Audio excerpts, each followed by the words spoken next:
हिंदी की तैयारी के लिए चैनल को सब्सक्राइब करें और नई वीडियोज़ की जानकारी भी आपको मिलती रहे, इसके लिए घंटी भी दबाएं।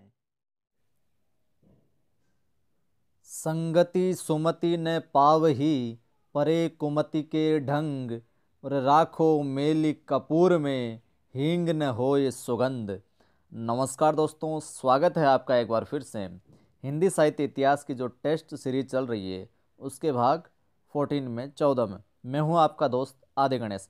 अच्छा लगे तो लाइक करें, कमेंट करें और ज़्यादा से ज़्यादा मित्रों को शेयर करें। साथियों, आप फेसबुक और व्हाट्सएप पर जितने भी आपके ग्रुप है वहाँ पर भी शेयर करें ताकि सभी की मदद हो सके। चलिए शुरुआत करते हैं प्रश्नों की। भक्ति आंदोलन को इस्लाम की देन न मानकर दक्षिण के आलवार या अलवार भक्तों की देन मानने वाले विद्वान हैं हजारी प्रसाद द्विवेदी। भक्ति आंदोलन को ईसाई धर्म के प्रभाव स्वरूप विकसित किसने माना है? ग्रियर्सन ने। इन्होंने माना कि ये ईसाई धर्म के प्रभाव स्वरूप विकसित है। कथादि में अनुरक्ति को भक्ति किसने माना है? गर्ग ने। गर्ग कहते हैं कथा आदि में अनुरक्ति को ही भक्ति कहा जाता है। सगुण उपासक भक्त भगवान के सगुण और निर्गुण दोनों रूप मानता है, पर भक्ति के लिए सगुण रूप ही स्वीकार करता है, निर्गुण रूप ज्ञान मार्गियों के लिए छोड़ देता है। यह कथन कौन से आलोचक का, किस आलोचक का? तो यह है आचार्य रामचंद्र शुक्ल का। भक्ति परंपरा को उत्तर में लाने वाले थे रामानंद। भक्ति द्रविड़ उपजी, लाए रामानंद। पद किसका है? डॉक्टर सत्येंद्र का है। ये भक्ति की निष्पत्ति श्रद्धा और प्रेम के योग से होती है। ये कथन किसका है? आचार्य रामचंद्र शुक्ल का। आचार्य रामचंद्र शुक्ल कहते हैं कि जो भक्ति की निष्पत्ति होती है वो श्रद्धा और प्रेम के योग से होती है। हिंदू पूजे देहरा, मुसलमान मसीद। इस पद के रचयिता हैं नामदेव। प्रच्छन्न बोध किस दार्शनिक को कहा जाता है? शंकराचार्य को। प्रच्छन्न बोध किस दार्शनिक को कहा जाता है? शंकराचार्य को। उत्तरी भारत में भक्ति आंदोलन की त्रिमूर्ति कौन कहलाते थे? कबीर, नानक और रैदास। ये उत्तरी भारत में भक्ति आंदोलन की त्रिमूर्ति के रूप में कहे जा सकते हैं।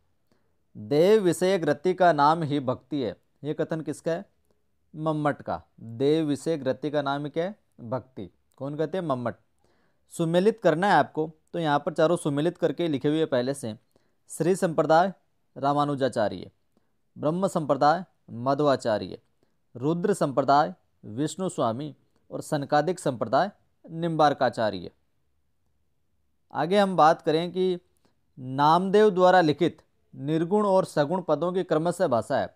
तो नामदेव द्वारा जो निर्गुण पद लिखे गए थे वो तो सदुकड़ी भाषा में थे और सगुण जो पद थे वो ब्रज में थे। ये ध्यान रखिएगा आप।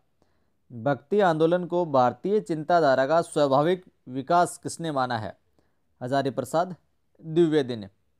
सुमेलित करना है, यहाँ पर भी सुमेलित करके लिखे हुए हैं। राधा वल्लभ संप्रदाय, हित हरिवंश, सत्यनामी संप्रदाय, जगजीवन दास, तपसी शाखा, किल्लेदास और रसिक संप्रदाय अग्रद्वास द्वारा। ये संस्थापक हैं। चलिए आगे बढ़ते हैं। भक्ति आंदोलन को निर्गुण भक्ति साहित्य और सगुण भक्ति साहित्य दो भागों में किसने विभाजित किया? तो भक्ति जो आंदोलन था उसको एक तो निर्गुण भक्ति साहित्य और सगुण भक्ति साहित्य, इसको विभाजन करने वाले थे हजारी प्रसाद द्विवेदी।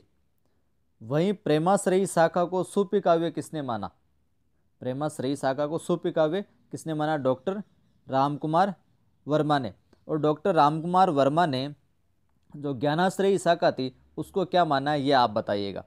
निर्गुण भक्ति साहित्य को ज्ञानाश्रयी और प्रेमाश्रयी दो भागों में विभाजित करने वाले थे रामचंद्र शुक्ल। रामचंद्र शुक्ल ने तो भक्ति साहित्य और ज्ञानाश्रयी, निर्गुण भक्ति को ज्ञानाश्रय और प्रेमाश्रय में विभक्त किया। और वहीं हजारी प्रसाद द्विवेदी ने निर्गुण भक्ति साहित्य, सगुण भक्ति साहित्य और प्रेमाश्रय का जो मैंने ज्ञानाश्रयी शाखा को रामकुमार वर्मा ने क्या कहा था वो आप बताइएगा। दशरथ सुत तिहु लोक बखाना, राम नाम का मरम न जाना। इस पद के रचनाकार कौन है? कबीर। अगला है दुल्हिनी गावहूँ मंगलाचार, हम घर आए हो राजा राम भरतार। इस पद के भी रचयिता कौन है? कबीरदास। तो शुक्रिया दोस्तों, ये थे इस सीरीज में कुछ 20 विशेष प्रश्न। अच्छा लगे तो लाइक करें और कमेंट करें, और निवेदन है साथियों, ज़्यादा से ज़्यादा शेयर करेंगे तभी हमारा ये हिंदी परिवार है जो बढ़ने वाला है। और अभी तक भी आपने सब्सक्राइब नहीं किया तो सब्सक्राइब कर लें और घंटे के निशान को दबा लें ताकि हर नए वीडियो की सूचना आपको मिलती रहे।